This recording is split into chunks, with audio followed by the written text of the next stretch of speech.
I'm going to start this story in about the early 80s, and we were getting steadily into an increasing mess in Canterbury. We had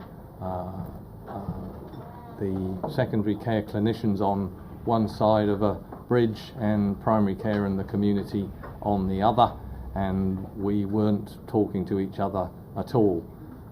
And consumers weren't in the picture in the least. And I think that was a combination of many things. One was that we were pharmaceutical and laboratory budget holding at the time, and so we were deliberately counter-marketing the pharmaceutical companies, and one of the things that happened in that was all the sponsored evening meetings and golf things all disappeared. And I think that was a really good thing from an ethical and other professional perspective, that general practice was teaching itself. But it had the unintended consequence of making that separation between specialists and general practice and other community groups worse. There were other things as well, and one of the major ones was the pressure on our health system. And we were very much an overloaded dump truck in most places. The hospital felt that general practice didn't look after their patients as well as they could, and then dumped them into hospital either by an outpatient referral or on a Friday afternoon as an acute admission, and then didn't look after them well enough when they were discharged and they got readmitted. And the general practitioners felt that they couldn't get the advice and support from their specialist colleagues. They had a hazy idea what their local specialist colleagues thought they should be doing, so they went to various sources of information, some of which was good and some of which was less good, managed their patients according to their anecdotes and experience, and then wondered why it didn't always work well. And this culminated, we had a Ministry of Health that had a political imperative to control the speed of access to elective services. So they said we had to see everybody within 6 months, and then those that we saw who needed a procedure or operation had to have that operation in 6 months. Well, that sounds great, but actually had enormous impacts again on that relationship between general practice and hospital services, because we had no means of managing that. We had no agreed access criteria. We had no agreed ways of looking after those patients who were not going to get hospital services, and the hospital was seeing a relatively random selection of patients who had to be seen in 6 months. And Canterbury clinicians were not cooperative in this process and used every tactic they could to undermine it. It caused enormous tensions in our health system between funders, managers and the community, a terrible relationship with the ministry, and real patient harms which were documented.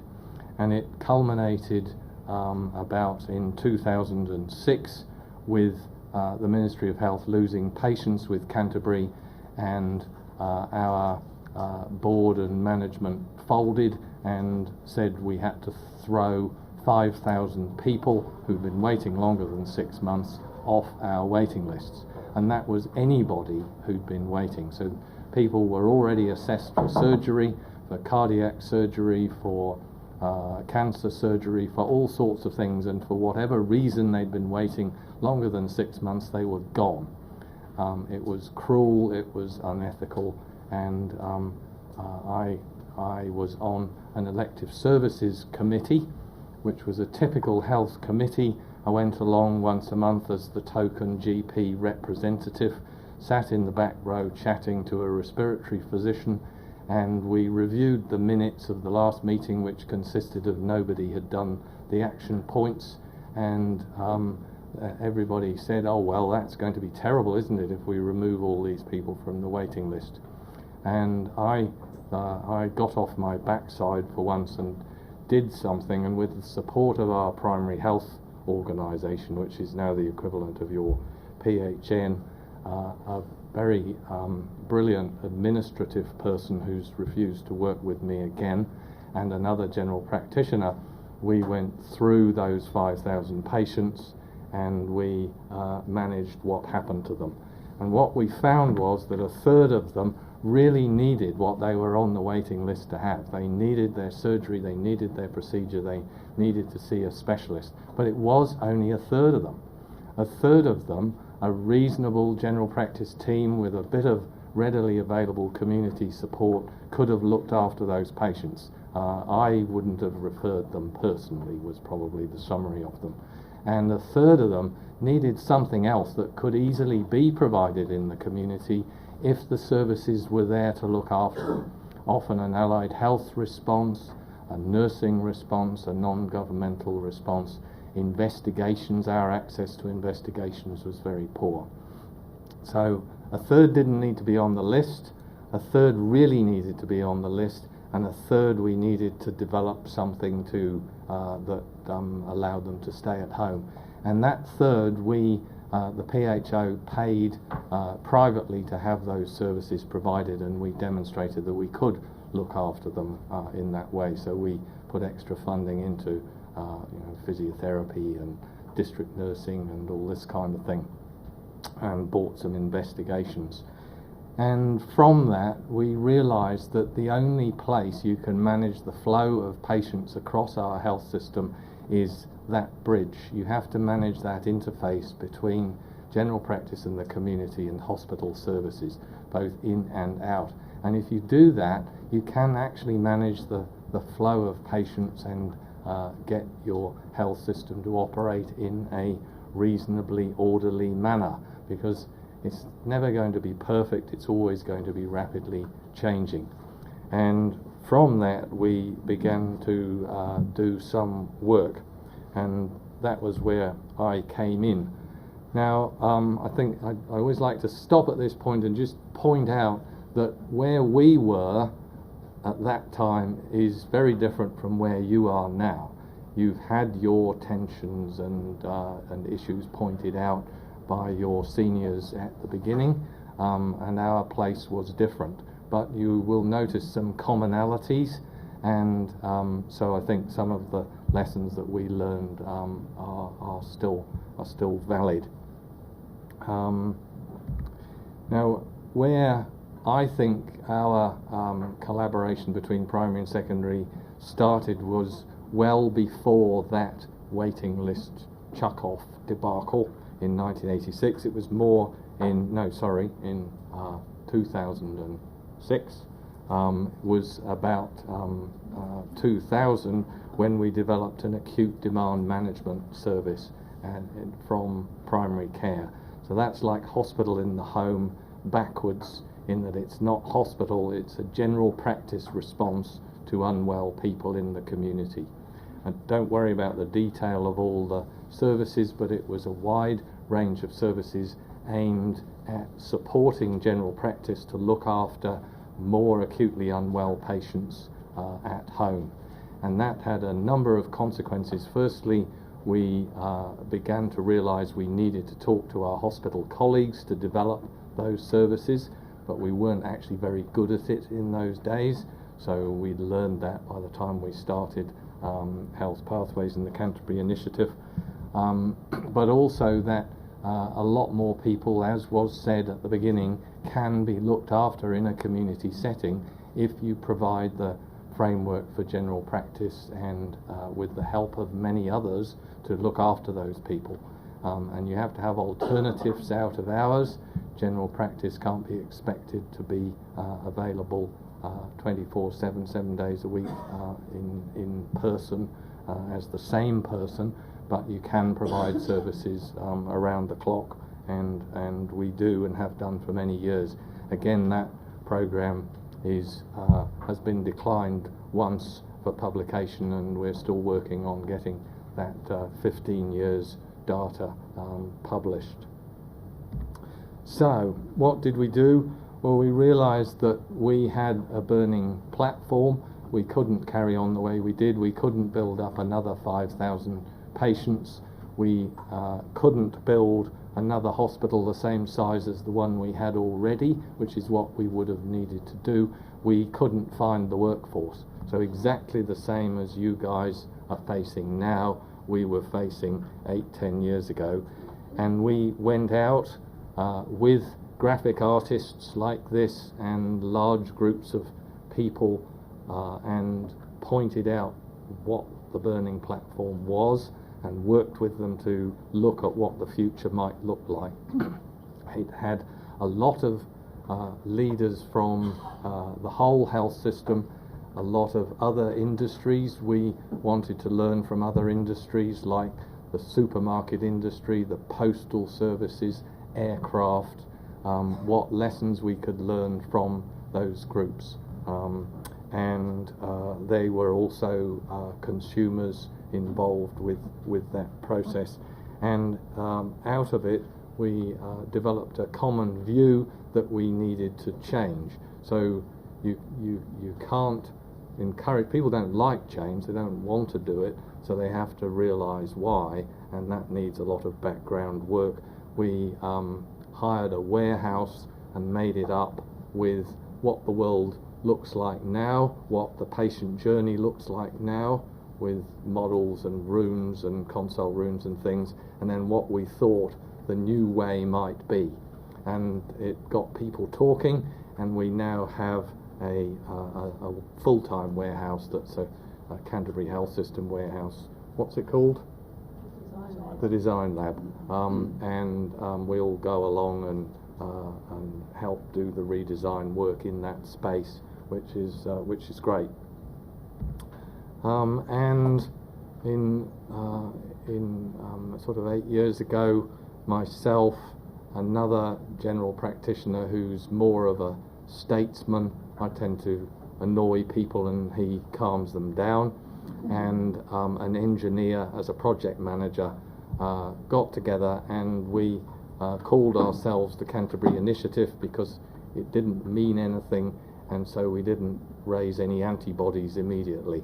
So we weren't aligned with the District Health Board, which at the time was felt by general practice to be a district hospital board, although it was supposed to have primary care responsibilities. It actually, and still in many areas of New Zealand, is strongly focused on the hospital, but actually it's a district health board, so we didn't want to be aligned with them. The planning and funding department who hold the budget and are supposed to do all the planning used to live behind a locked door and just wrote contracts and created chaos and were completely unresponsive. So we didn't want to be aligned with them, and we didn't want to be aligned just as primary care because the hospital was still pretty paranoid about the general practice doing things like budget holding and acute demand programs. So we didn't want to be aligned with Pegasus Health. So we were independent, and that was quite important. And we got groups of clinicians together. Sometimes we just had surgeons and general practitioners. Sometimes we had a much more multidisciplinary group. We sometimes had consumers involved, but usually not. And I can come back to that because that's an area that is well worth discussing. The reason that we would just do it with surgeons and general practitioners is because there is usually a lot of rubbish to sort out between those groups, and surgeons are not always the easiest to manage in a small group setting. So we ran them with the groups that we thought would work, and then we broadened out from there. Now, other areas in Australia wanted to run a completely open, politically correct process, but they ended up with work groups this size with lots of representatives, and they couldn't make it work. So we were into results, and we went with the non-politically correct method, and that requires discussion as to how you want to do that. And usually we did it in the evening. We paid for attendance. I think you should provide some food, but we didn't. The discussions were usually pretty tense and grumpy at the start, with the surgeons on one side of the table in suits and ties and the scruffy GPs on the other, and all talking in their little group, and then they would tentatively start, and come 9 o'clock at night, when I desperately wanted to go home, we couldn't stop them talking, because it was the first time for many years they had sat down, focused on patients, and talked about how they were going to work together and the opportunities that were presented. They weren't talking about money, weren't talking about departments, they were talking about the best way of looking after patients, and we could do that, we could assist with that, you don't have to do that in the hospital department, or whatever it was. And the surgeons would say, well, didn't you know we were now doing radio frequency ablation, varicose vein surgery? And the GPs would say, no. When did you tell us that? Oh, I don't know that we have. Well, are you getting lots of patients? No, nobody's being referred. I don't know why. So we would come up with all these sort of things out of the meetings, and we would end up with these scary whiteboards full of jobs to be done and things that could be improved. And when we'd done a number of these, we were in a bit of a panic, so we got them all together and realized they fell into very clear groups, and a lot of it was around communication to patients, communication to clinicians, lack of knowledge of who did what, where, when and how. And that was the origin of Health Pathways, and the knowledge that we've already touched on, that we had information scattered all over the place. We had developed some joint clinical guidance in the acute demand program because we had an observation unit. So in our 24 hours a day surgery, which we all shared in the middle of Christchurch, which isn't a huge place, we had an observation unit where unwell children particularly could go and sit and get taught how to do rehydration, get their temperature brought down, and then they either got sick in a few hours and had to go to hospital, or they were completely better and wrecking the place and we put them home. But that observation unit was great, and we developed some clinical guidance on bronchiolitis, asthma, gastroenteritis, was agreed with the paediatricians, and that was a very good process that taught me that these jointly developed guidelines were actually an effective thing. We also admitted quite a lot of people with heart failure, COPD, those kind of things, who could be worked up, have a short stay while they got their investigations, and some home services developed and then sent back home again with support, which patients really like. Again, we've published that on cellulitis and pneumonia, one in the BMJ and one in the Australian Journal of Medicine, Australian Medical Journal. And we ran the program. So this program became quite extensive over a period of years, and out of it came things like Health Pathways, our electronic referral system, a different investigation service, patient information website, and we ran it as a strongly values-based program. So we realized we were setting up a lot of inequity in our health system, because the squeaky wheels, whether they came from private specialist rooms or general practitioners who were particularly good at advocacy, it wasn't equitable access to services. We did it very transparently and used that value. We put everything up on an open website so that we couldn't be accused of doing secret squirrel stuff. We've strongly used principles of trust, so we try to set up services and that trust the clinicians to do the right thing, and then we manage the exceptions, rather than setting up complex contracts, which then usually have the opposite effect. So we just give providers the available budget and tell them to sort it out and provide as much as they can within the budget and then monitor that, rather than our old way, which was to have a detailed service specification for everything. Patients' time is our major metric, because we think that if we get patients through our health system in a timely manner, then the service is likely to be, then that's a good metric. Obviously you have to do other things as well, but measuring time was most important, because waiting times, you need a small waiting time to manage a health system properly, and so patients can work out their own lives. They don't actually want to go and see a surgeon and have the operation tomorrow, usually, unless it's clinically necessary, and getting your flow of hips and knees, you need a bit of a wait, but actually waiting is simply disrespectful to patients and slows your health system up and needs to go. And that's the principle we're working on, which is a maximum 100-day wait, and we're finding that actually works well in virtually all services. Collaboration, that we're all in one system, so whoever funds you, if you go to Canterbury you'll find people talk about the Canterbury health system, not I work for this hospital or that general practice. So that's a sort of a feeling thing that we've engendered in the health system, so people feel they're working to a common goal, which is highly patient-centric.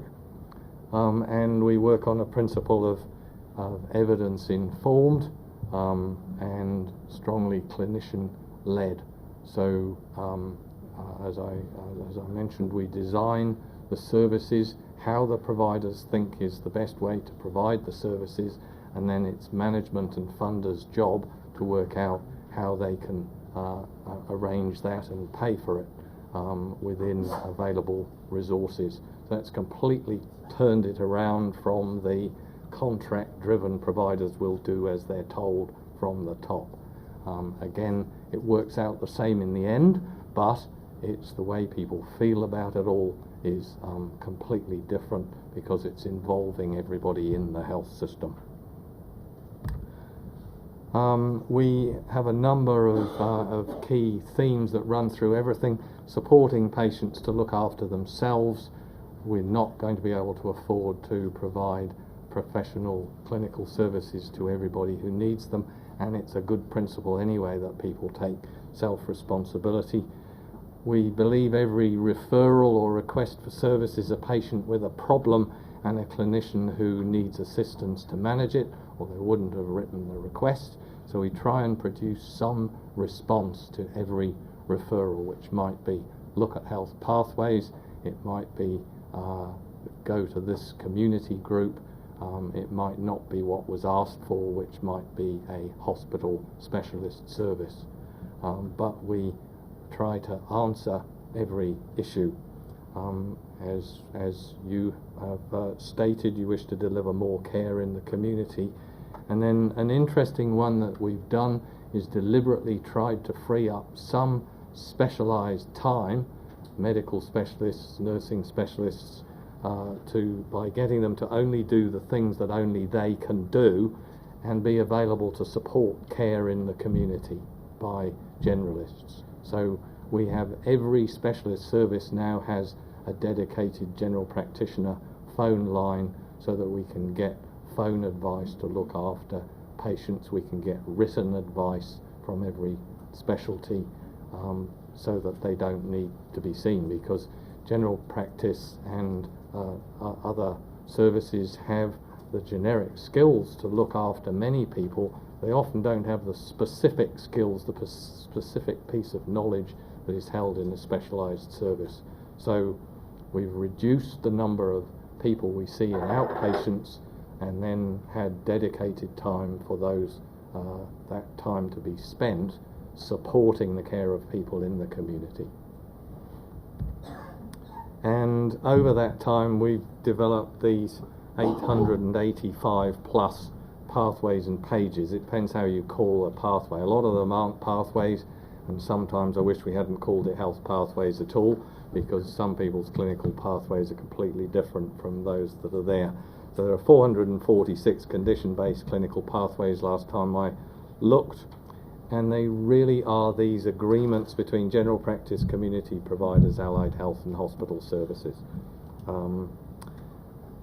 Hundreds of people have been involved in their creation. Again, last count we had 668 who we had documented involvement of actually writing the things, and it says 1,000 visits per weekday in Canterbury. Now Melissa kindly looked up the recent stats in response to the question we had from the gentleman over there. On average we get 1,300 sessions per day on weekdays, and you can, if those of you who are into Google Analytics will be well aware of the weaknesses of these figures, but they are figures. 128,000 page views per month, approximately 32,000 a week, 6,500 a day. The average session duration is only a minute and a half. So most people go in, have a quick look, get a telephone number, a drug dose, a specific piece of information, out again.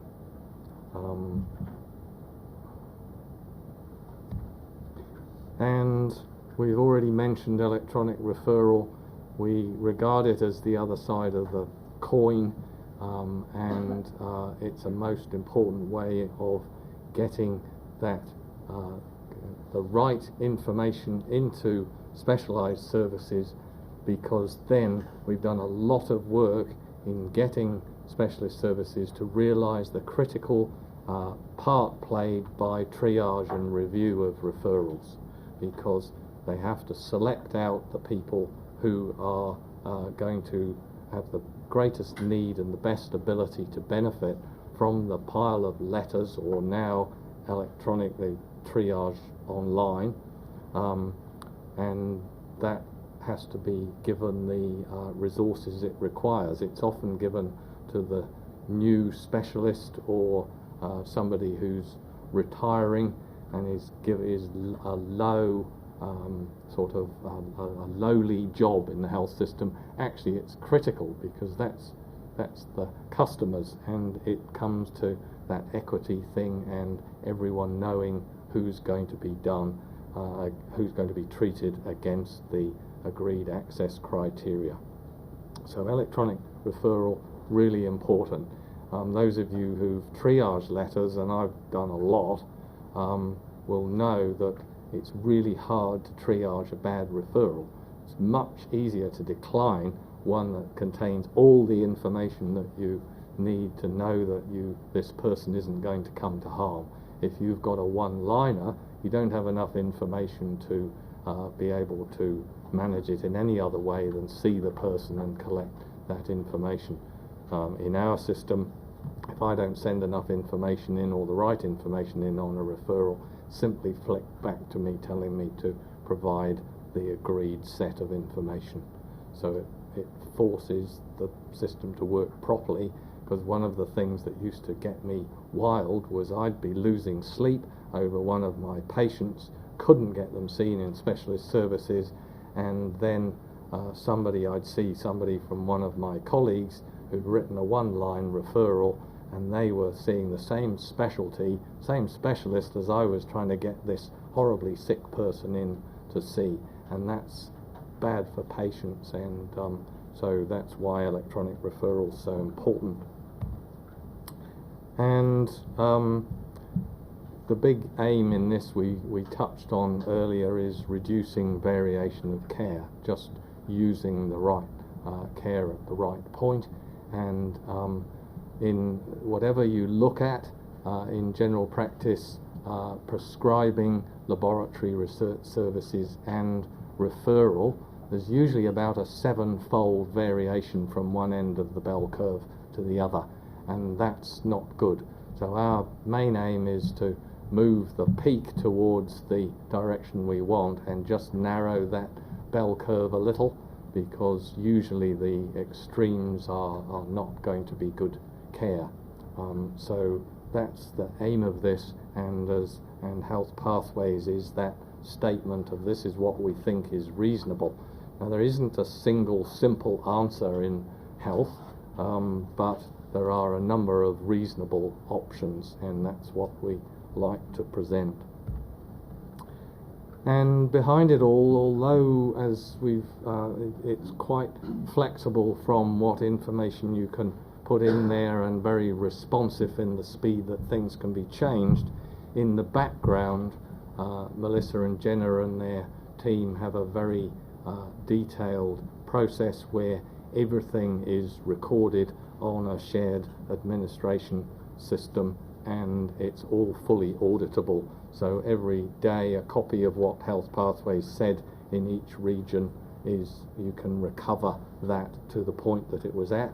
So if there are ever medico-legal issues and we've had to do this, we can go back and find the version of Health Pathways that was in action on the day, because sometimes the clinician may be criticised because they've either followed a pathway that didn't apply to that patient, or because they didn't follow it and it would have been reasonable to follow it. But either way, they need to know what it was they were following on the day.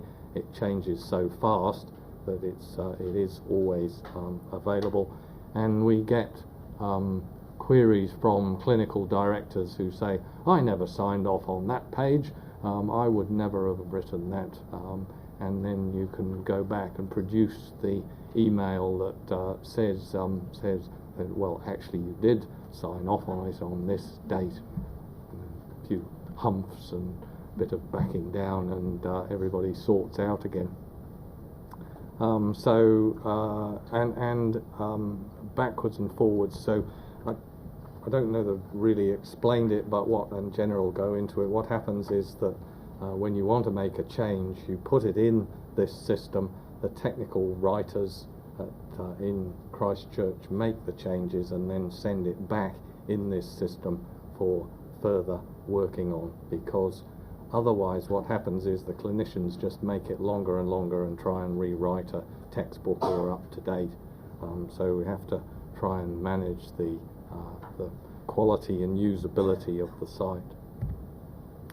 And it very much helps to manage the marketplace of health, because there's a lot of who's going to do what, where, a lot of negotiation, and we use this as the results of those negotiations. Once it's in Health Pathways, that's what we're doing, and if you want to change it, you have to go through the negotiation process in the marketplace again and get it shifted, whereas we never had that statement before, and that's used as the manual for general practice and others. And we use it for service redesign. So all our new projects, new programs, changed things, all write the health pathway as they go along. So once they've decided what they're doing, it's already written up. So you don't have to write a whole load of iterations of your project plan. You just write the health pathway, get that right, and it's done. So it makes a much more efficient redesign process than the traditional way of doing it. We've touched on the basis for education, and I described some of our education initiatives, and it also acts as a baseline for monitoring and quality improvement, which we touched on.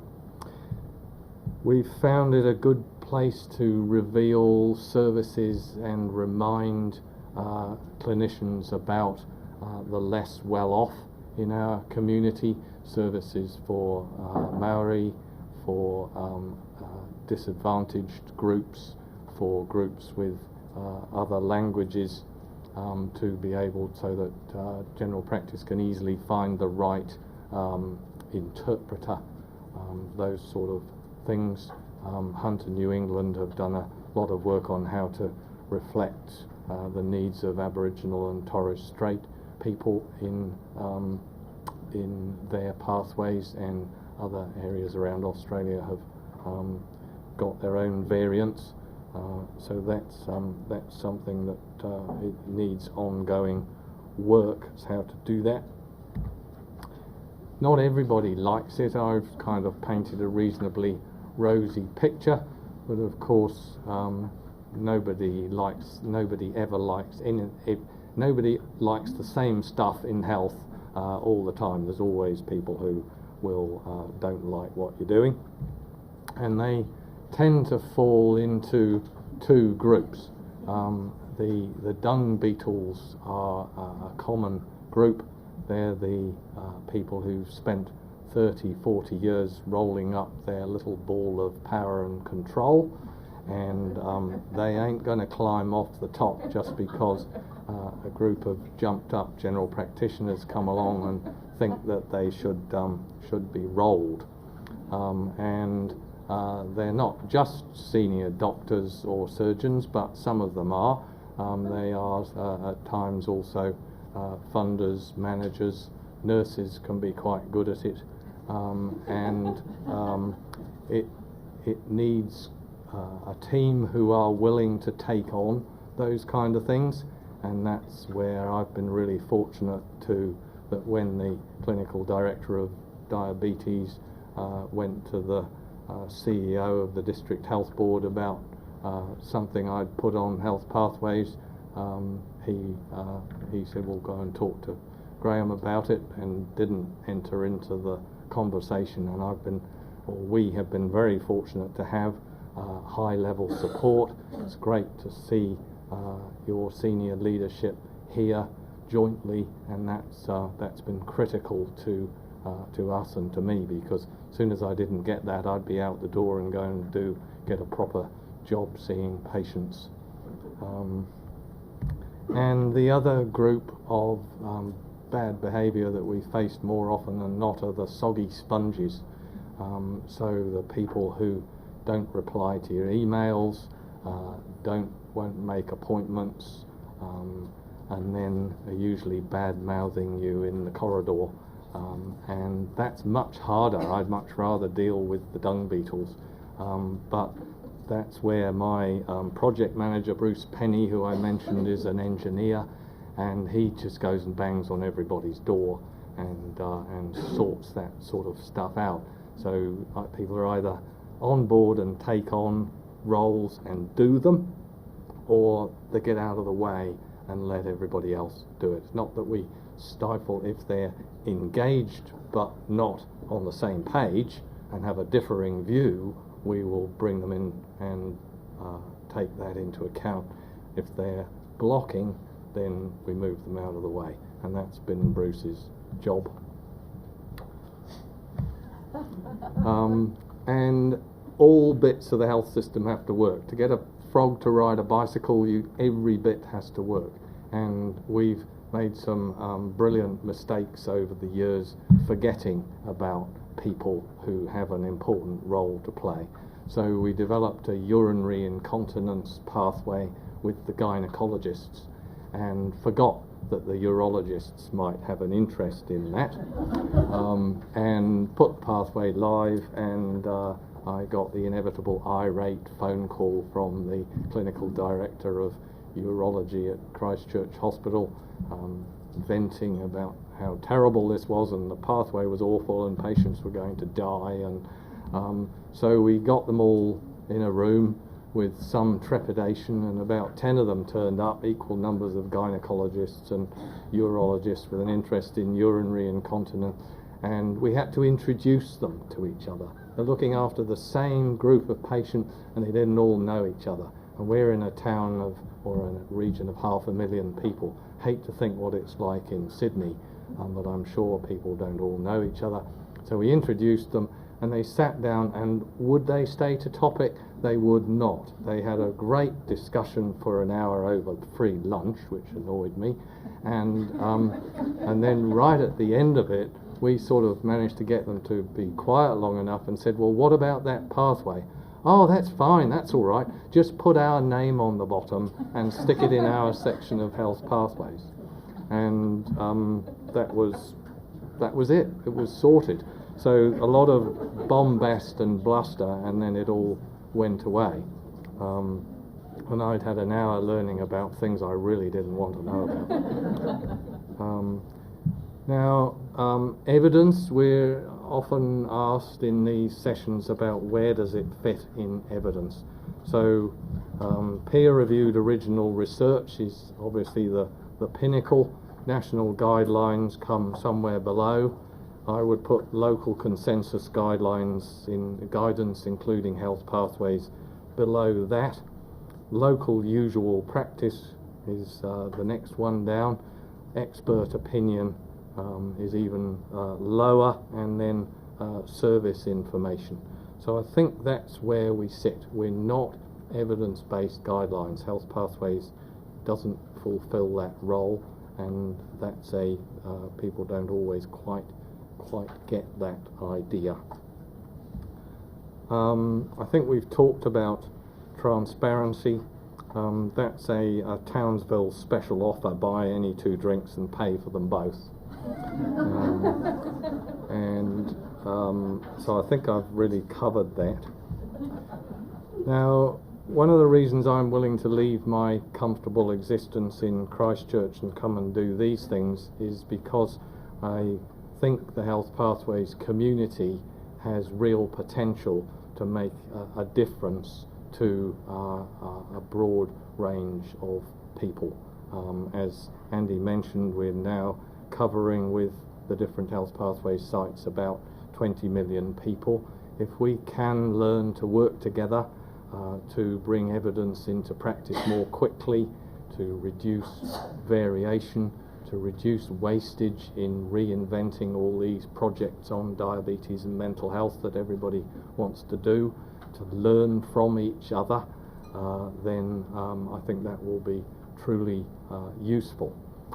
And the only way that's going to happen is if we all participate in that process. And we're just learning how to do it, so we can't tell you we've got all the answers. We are having a conference later in the year, and would urge you to be sending a number of people along to the conference to meet people from other areas.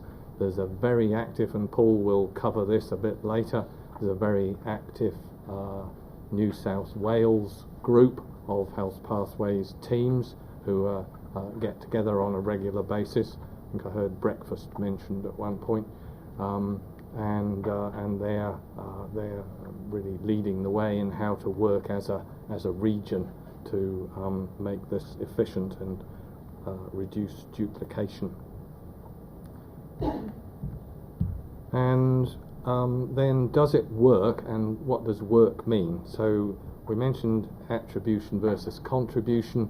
Health Pathways is a tool, so it's very difficult to actually measure change produced by a tool on its own. We have quite a lot of things that show that things are better on Monday in Canterbury. Efficiency and effectiveness of processes using time as a measure. We're quite convinced relationships across our health system are better. We think there's some reduction in unnecessary variation, and I'll show you an anecdote about that. We certainly get evidence into practice very quickly. Whether people read it and act on it is obviously much harder to measure, and we know that we can implement new programs more easily. So looking at these different levels in the health system, we have got some information about whether Health Pathways is making a difference. So it's used a lot, and clinicians on the whole don't use stuff if they don't find it useful.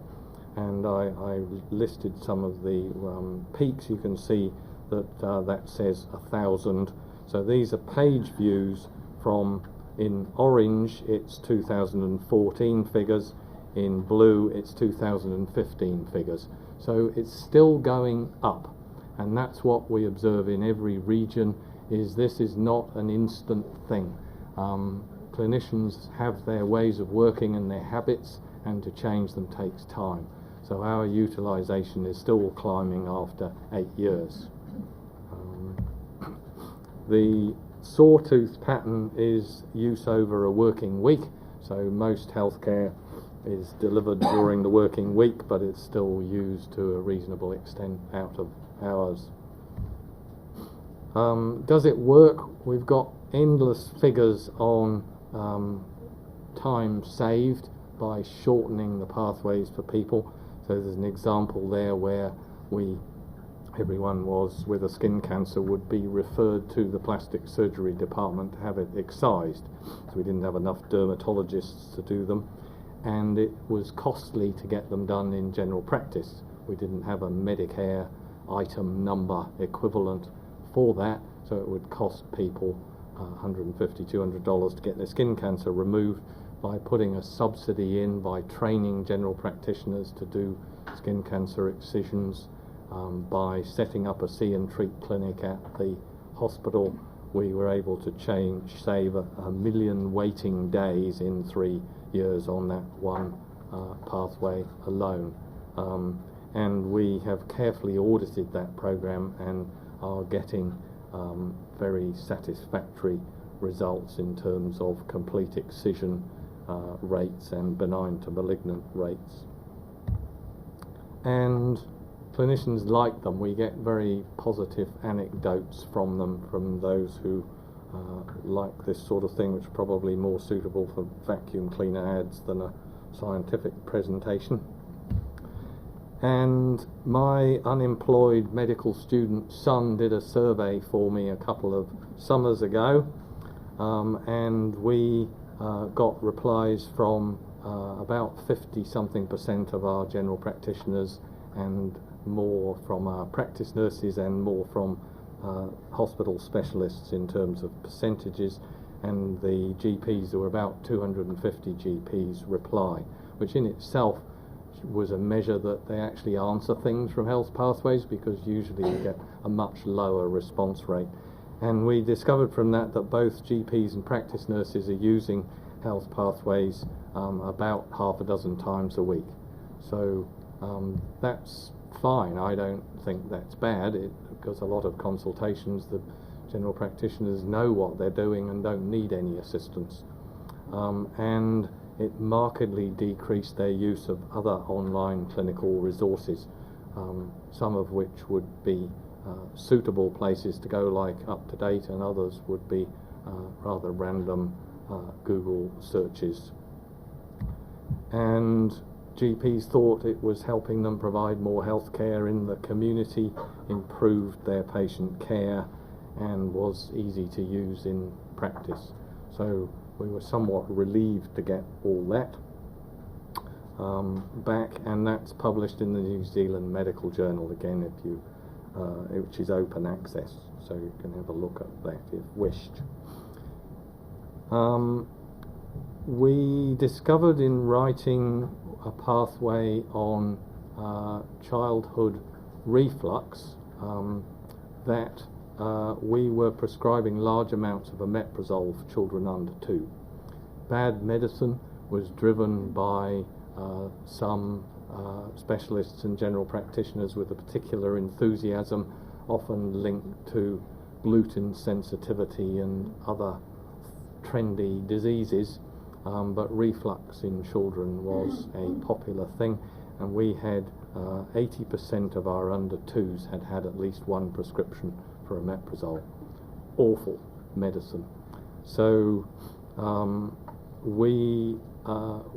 Health Pathways usually reflects usual clinical practice in Canterbury, but we didn't like usual clinical practice in Canterbury, so we did what amounted to a public health campaign for patients, the NAPI sponsored magazines, the midwives, the well child providers, and provided some extra services for unsettled children, as well as working with the general practitioners, and have now dropped our prescribing of omeprazole to about 10 to 20% of the national average. So we're way below the New Zealand average, completely cut it out by using this kind of multifaceted approach with everybody.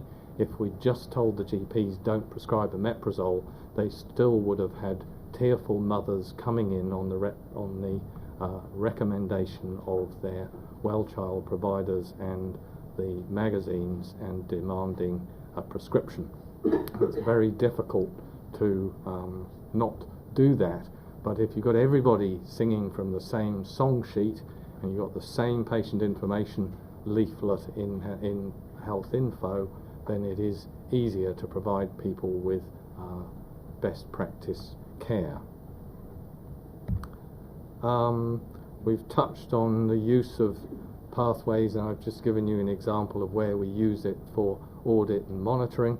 This is a West Australian fishing boat, and I talked to the owner, who was very sad because he had 2 levels of redundancy in his bilge pumps, but something went majorly wrong and his quality assurance program ended up in the bottom of the sea, and we really don't want that to happen to patients. I take on board the questions about data-driven stuff and measuring things and would very much like to do it, but it's really hard work trawling through patient records and actually monitoring exactly what happens to them in every situation is maybe the gold standard, but just doesn't happen in many health systems as far as I know. Figures at a system level. Our expected acute medical admission ratio is the red line at the bottom. So 1 is obviously the national average for New Zealand, so that's the rate that people end up admitted with pneumonia and COPD and heart failure and heart attacks and all that stuff, as well as the frail elderly admissions. And Canterbury, something is very different, because Auckland, Counties Manukau and Waitemata District Health Boards are the other equivalent large urban areas, and their admission rates are above the national average, and Canterbury is 0.7. So we are looking after a lot more people, a lot more in the community than other regions. And our acute, these graphs you see all over Canterbury there, the dotted lines are the predicted rates if things had carried on, and the line in the middle, which is blue but has green dots on it because it's heading in the right direction, is what's actually happening. And our readmission rates age 65 were climbing, and then since 2011 they've been completely flat. Those only go up to June 2014, but I confirmed before I came over that this pattern is exactly the same, so I didn't change my slide. And we've been able to shift our percentage of hospital activity towards our planned work, so doing our hips and knees and elective surgery, and reduce the amount of acute activity. So you'll see the red lines, Canterbury, and that's climbed enough to mean that we can meet our elective targets, and also we don't get gridlocked with acute patients. We haven't had emergency department gridlock for about 4 or 5 years, I think. We haven't got another tertiary emergency department to go to, so we have to manage everybody who comes in.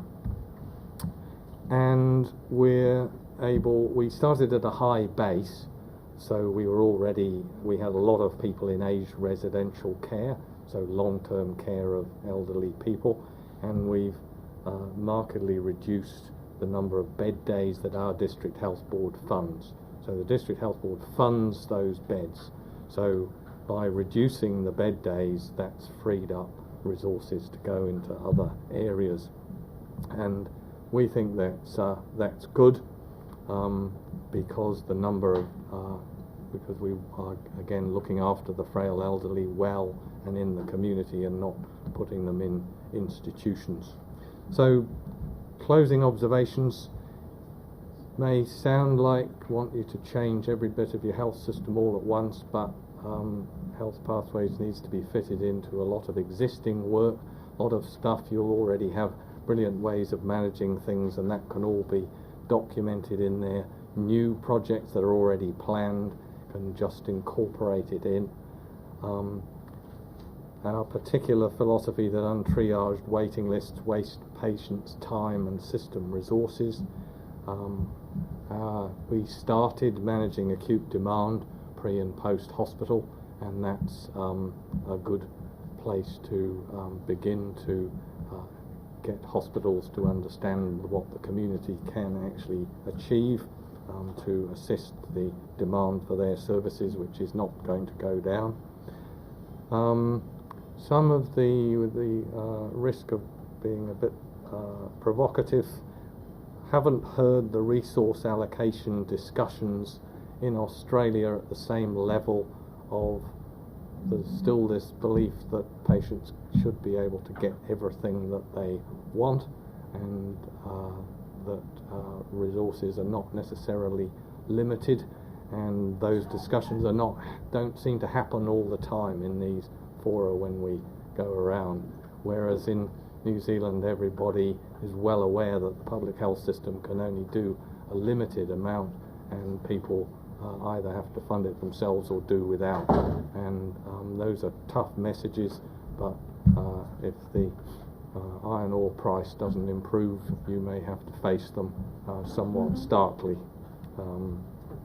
And practice nursing, allied health and non-governmental organisations, my limited observation is that there's less practice nurses per GP, and there's good evidence for that, and we've found the practice nurses absolutely invaluable in all this. They're all over health pathways. They are brilliant at managing patients in other ways, and the links to allied health and non-governmental organisations. There's a bewildering array of brilliant services, and GPs don't seem to have a clue about most of them, and that's something that Health Pathways can do a lot about. I touched on consumer issues, ethnic issues, deprivation issues, and how it can help, and then another repeat of take advantage of the community and steal from your neighbours, and because there have been some brilliant programs done in other areas of Sydney without going further afield, as well as I'm sure you've got good ones yourselves. And this is what it's all about, keeping people playing bowls or hopefully doing something more useful and not lying in a hospital bed. So thank you, and any questions?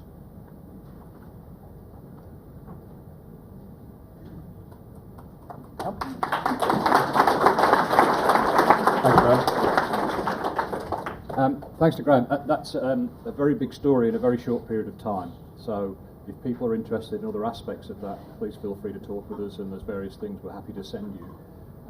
But I think one of the key things from that I think Graham is getting across is that Health Pathways is just one part of all of that change. It provides a place where you can document as you want things to be done now, so that you take that variation out, but then also as you change things and need to update things, it's a place where, again, that can all be communicated to people very, very quickly. Just as way of a very quick example, when we started off on our Health Pathways journey in Townsville, one of our early meetings was with our clinical reference group of local GPs, was with our pain service, which was an excellent service, but quite short on resources provided across the whole of North Queensland. And they actually presented these fantastic pathways that were very clear about what the criteria for access were, very clear about what they would do, very clear that we'd only keep people for so long, very clear that at this point it would come back to general practice, but this is how we would support you, and this is how you could get somebody back in. And our GP said, these are fantastic, can't we see these? And Matt, who is our specialist, said, well, they're all available on the Queensland Health website. Now, I don't know what it's like in Sydney, but if you're in Queensland Health, you can't find anything on the Queensland Health website. You've got absolutely zero chance. But the problem was, like many other things, there was a great piece of work, again, that nobody actually even knew existed, even though it was actually outstanding. So again, for us, it wasn't a question of rewriting it, that it was just transposed into that Health Pathways format. And I think we were talking in the break around, you'll often have services that you've got them set up extremely well, and that's fantastic. This is just then the question of how you transpose that and make that information available, and if you do change it, you've got a nice, easy way to be able to notate that. One maybe other example, because it kind of does make at one extreme of the end. About 3 years ago, when I went to Canterbury for the first time, I attended one of the follow-ups to one of the work groups that Graham was talking about, and it was the annual meeting between the neurologists and general practitioners. I think there were 5 or 6 neurologists, one who had actually come from Townsville recently, which was interesting for me. And before that, I was meeting with some of the GPs and the neurologists, and they were telling me the story of how this had come around. And they'd met for the first time 3 years ago, rather in that sort of bish bash wallop sort of slide that Graham had. And I'm actually probably toning down what they said to me, but at the time it was clearly very dysfunctional. 3 years ago, what the GPs would describe to me is to say, well, really the specialists are pretty hopeless, we never get our patients seen, they don't help us, don't support us, they sort of sat in their ivory towers. The specialists thought the GPs were all rubbish and didn't have a clue what they were doing, just sent rubbish into them. But when they actually sat down in that room together, they realised that actually there were particular groups of patients that were causing them all great difficulty. And because they weren't supporting each other and being clear about that, it meant that they've got enormous waits at the hospital. The GPs were really frustrated and worried about how they were managing people. And from that came their initial tranche of pathways. And I think the first one was the highly technically named funny turns. Because when they talked together, they realised that there was a core group of patients who were presenting with a lot of vague neurological symptoms that GPs found incredibly difficult and didn't feel they had the advice or support. Therefore, when they got stuck, were just referring that on. And the hospital was just being subsumed by this group of patients. Now, 3 years on, I was kind of quite looking forward to this. I'll put a bit of biff baff in here, this will be quite amusing. But 3 years on, when the GPs actually would say to the specialists, can we improve our referrals to you? They said, no, we don't get bad referrals, all the referrals are great. And for the general practitioners, for them, they thought it was great because when they had a patient who they were really worried about, they could get them seen quickly, but also if they wanted advice, they could get that advice as well, so they could keep somebody within general practice. And it all really came, as Graham said, from a conversation and then saying, how do we actually want to best do provide our service in our system? What's the best way we can do it? And it's a simple example in a way, and it's not always that simple, but it does summate what we're hoping to try and do with you. All right, well, thank you to Graham. He can have a rest now.